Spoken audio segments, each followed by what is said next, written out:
السلام علیکم۔ علی بابا کے نام سے میرا چینل ہے، ابرار حسین میرا نام ہے۔ تو آج میں ڈیفرنٹ موضوع کے اوپر آپ سے بات کروں گا جو کامن ہے، تقریباً ہر انسان کو اس میں سے گزرنا پڑتا ہے۔ آج یہاں سردی ہے، سردی میں بھی تھوڑا ہیٹنگ ووٹنگ کی ہوئی ہے، کمرے میں تھوڑا بیٹھا ہوا ہوں۔ تو میں مانچسٹر سے آپ سے مخاطب ہوں۔ کمر درد کے بارے میں بہت سی ایسی چیزیں ہیں جو عام بچوں کو، عام لوگوں کو پتہ نہیں ہے۔ کمر درد، جن کے کمر درد ہے، اس کی دو وجوہات ہوتی ہے۔ ایک تو آپ کا آفس، اگر آپ آفس میں کام کر رہے ہیں تو آپ کے بیٹھنے کا سٹائل کیا ہے۔ اب سپوز میں یہاں بیٹھا ہوا ہوں، یہ میرا ٹیبل ہے، یہ دیکھیں، یہ میرا ٹیبل ہے جس کے اوپر میں اپنا کام کرتا ہوں۔ تو اس کے اوپر بیٹھنے کے لیے میں نے بن یہاں نہیں رکھا ہوا، بن میں نے وہ اپنے دروازے کے پاس رکھا ہوا، اس سائڈ کے اوپر، تاکہ بار بار مجھے اٹھنا پڑے۔ اگر آپ آفس میں کام کر رہے ہیں اور آپ کمر درد کا شکار رہتے ہیں تو اس کی بیسیکلی وجہ دو ہی ہو سکتے ہیں، اللہ نہ کرے کسی کو کوئی ایسی دائمی کوئی تکلیف ہو۔ چھوٹی موٹی ہوتی ہیں، بیٹھنے کا سٹائل ہے، کرسی کمفرٹیبل ہے کہ نہیں، آپ کو جھک کے کام تو نہیں کرنا پڑتا۔ جھک کے کام کریں گے تو آپ کی آئی سائٹ بھی افیکٹ ہوں گی۔ تو کم سے کوئی ایسا طریقہ رکھیں کہ آپ کام کرتے دوران، جیسے کمپیوٹر میں کام کرنے والے، کمپیوٹر میں جو صاحبان کرتے ہیں یا میری بیٹیاں بھائی میرے کام کرتے ہیں، تو اس کے معاملے میں یہ عرض ہے کہ آپ لوگ کم سے کم اتنا ضرور کریں، چھوٹی چھوٹی سی باتیں ہیں جس پہ آپ نے عمل کرنا ہے، تو درد نہیں ہوگی دوبارہ۔ آپ ایسے بیٹھے، بالکل اس طرح بیٹھے، یہ طریقہ آپ ایسا ہو، کمپیوٹر پہ آپ کام کر رہے ہیں ایسے، کمپیوٹر پہ کام ہے، لیکن جھکنا نہ پڑے ایسے۔ جب جھکیں گے، کمر کو جھکنا پڑے گا تو آپ کی کمر میں ایک وقت آئے گا اس میں درد شروع ہو جائے گی۔ کمر سیدھی رکھنے کے لیے بالکل سیدھی ہو، کام میں اتنا بزی نہ ہو کہ آپ کو پتہ ہی نہ چلے کتنا ٹائم گزر گیا۔ تو آپ فوراً اٹھے، جا کے تھوڑا سا 1 گھونٹ پانی پی لیا، اٹھے، تھوڑا ایک چکر لگا لیا، کھڑے ہو کے کام کرنا شروع کر دیا، تاکہ آپ کی باڈی کو ریلیکس ملے۔ تو آپ کے بیٹھنے اٹھنے کی وجہ سے بھی کمر میں درد ہوتی ہے، اس میں کوئی اتنی پریشانی والی بات نہیں ہے۔ کمر درد کے لیے بہت سی چیزیں ہیں۔ سب سے پہلے آپ لوگ اگر اپنی زندگی میں مرغن چیزیں کھانے کے عادی ہیں تو آپ پرہیز کریں اس سے، کیونکہ آگے آپ کو اس سے نقصان ہی ہوگا، فائدہ نہیں ہوگا۔ جن قوموں کے اندر یہ تلے ہوئے گوشت نہیں کھاتے، تلی ہوئی ہے یہ چیزیں نہیں کھاتے، کیا وہ ہم سے زیادہ اسٹرانگ ہے؟ کھائیں، شوربے والی چیز کھائیں۔ مچھلی پہ دل کرتا ہے شوربے والی مچھلی کھائیں، گوشت ہے شوربے والا گوشت ہو۔ آپ نے دیکھا جو آپ کے پہلے بزرگ تھے، ماں باپ یا جو بھی ہیں، انہوں نے جس زمانے میں انہوں نے خوراک وغیرہ، وہاں تو فاسٹ فوڈ اس زمانے میں کوئی تصور بھی نہیں کر سکتا تھا کہ گھر سے باہر بھی کھانا کھایا جاتا ہے۔ اگر آپ کی استطاعت ہے آپ کھائیں، لیکن کھائیں ضرور۔ ہر چیز جو اللہ نے آپ کو نعمت دی ہے، اگر آپ افورڈ کر سکتے ہیں ضرور کھائیں، اس میں کوئی مذاکرے والی بات نہیں ہے، لیکن اس طریقے سے کھائیں کہ آپ کو طول عمری میں کوئی نقصان نہ ہو، آپ کی آگے فیوچر میں آ کے آپ کو کوئی پریشانی نہ ہو اس کی وجہ سے۔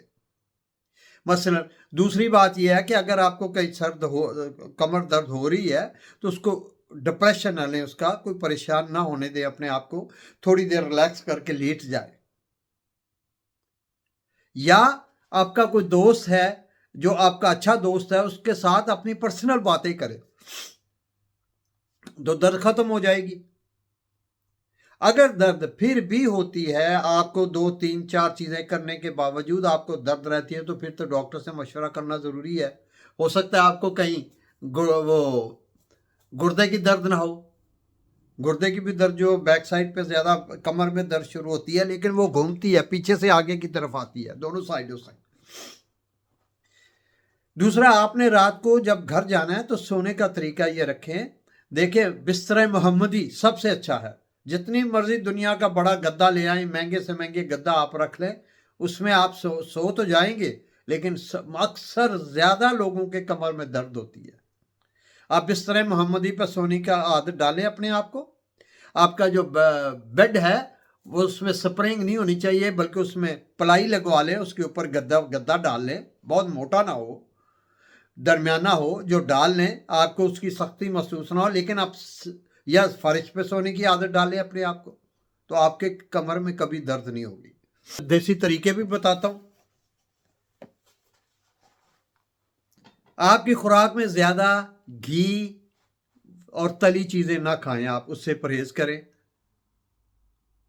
اگر آپ کے کمر میں درد رہتی ہے تو سوجی اور ادرک کا حلوہ بنا کے کھائیں، انشاءاللہ آپ کو شفا ملے گی، اس سے بڑا فائدہ ملے گا آپ کو۔ سونڈ جو ہے، یہ پنساری کی دکان پہ جا کے مانگیں کہ سونڈ جو ہے اس کا سوپ بنا کر پئیں، ابلی ہوئی مچھلی کھائیں۔ اگر پھر بھی آپ کا گوشت کھانے کو دل کر رہا ہے تو شوربے والا گوشت کھائیں جس میں آئل کم ہو۔ میں تھوڑا بہت جو نسخے ہیں، میں کوئی ایسا نہیں چاہتا کہ غلط بات کر جاؤں جو لوگوں کے لیے نقصان دہ ہو۔ میں ایسے آپ کو ادویات یا نسخوں کا بتاؤں گا جس کے سائیڈ افیکٹ نہیں ہوتے ہیں، اس کا نقصان کوئی نہیں ہوگا۔ جیسے کہ میں آپ کو بتا رہا تھا، انجیر کے درخت کی جو چھال ہے نا، اس کی سکن جو ہے، اس کو جلا کے اس کا پاؤڈر بنا لے اور اس کو سرکہ میں ڈال کر تھوڑی سی اس کی کریم جیسی سی بن جائے گی۔ یقین کریں، دنیا کی مہنگی سے مہنگی کریم بھی وہ فیکٹ نہیں کرے گی جو اس سے اثر ہوگا آپ کی۔ اس کو مساج کریں، 2-3 دفعہ آپ اس کی مساج کریں، آپ کو فائدہ محسوس ہوگا، انشاءاللہ اللہ اس میں شفا دے گا۔ اور اس میں محمدی نسخے بھی ہیں کہ اگر کمر درد میں آپ پٹھ کا گوشت جو ہے وہ کھائیں، وہ بھی اس میں وہ ہاضمے کے لیے بھی اچھا ہے اور کمر کی طاقت کے لیے بھی اچھا ہے۔ سب سے بہتر طریقہ ہے، آپ لوگ بیٹھنے کے طریقے پر غور کریں، کیسے ہے اپنے آفس میں بیٹھنا، کیسے ہے، زیادہ دیر بیٹھنا نہیں ہے۔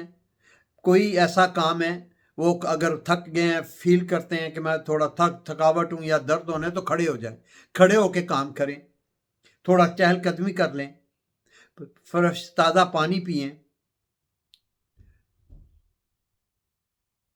آئل فرائی والی چیزوں سے پرہیز کریں، سادہ غذاؤں پہ سلاد زیادہ کھائیں، اپنے کھانے میں سلاد کی زیادہ شامل کریں، اپنے گھر میں جو کوکنگ ہوتی ہے اس پہ نظر رکھیں۔ آپ کی اگر وائف پڑھی لکھی ہیں تو ان کو بتاؤ، ان کو سمجھ ہونی چاہیے کہ آئل نہ زیادہ استعمال کریں۔ جیسے پہلی ہیں، وہ 2-3 ڈوئی بڑی بڑی بھر کے آئل کی ڈالنی ہے، وقتی طور پہ آپ کو فائدہ تو مل جائے گا، لیکن لمبی ریس میں وہ آپ کو نقصان دے گا۔ صبح چہل قدمی کی عادت ڈالیں، نماز کی عادت ڈالیں۔ 5 وقت کی جو آدمی نماز پڑھتا ہے، سمجھے اس نے ایک بڑی ایکسرسائز کی ہے اس نے۔ تو میرے بھائیوں سے التماس ہے، اپنے آپ کو سنبھال کر رکھیں، اللہ نے زندگی دی ہے، اس کی قدر کریں اور اس سے فائدہ اٹھائیں، اور دیسی نسخہ جات سے، سبزیوں سے، پھلوں سے، پھولوں سے اپنا علاج کریں، ان کو استعمال کریں، آپ کو فائدہ ہوگا، سائیڈ افیکٹ نہیں ہوگا بالکل۔ جیسے ماڈرن میڈیسن جو آپ استعمال کرتے ہیں، اس کے سائیڈ افیکٹ ہوتے ہیں آپ کو۔ یہ جو ہیں عام دوائیں ہیں، جو عام پریشانیاں، عام چھوٹی چھوٹی بیماریوں کے لیے، وہ میڈیسن یوز نہ کریں، دیسی طریقہ علاج کو اختیار کریں، آپ کے لیے فائدہ مند بھی ہے اور صحت مند بھی ہے۔ پھر انشاءاللہ زندگی رہی، آپ سے ملاقات ہوگی۔ خدا حافظ۔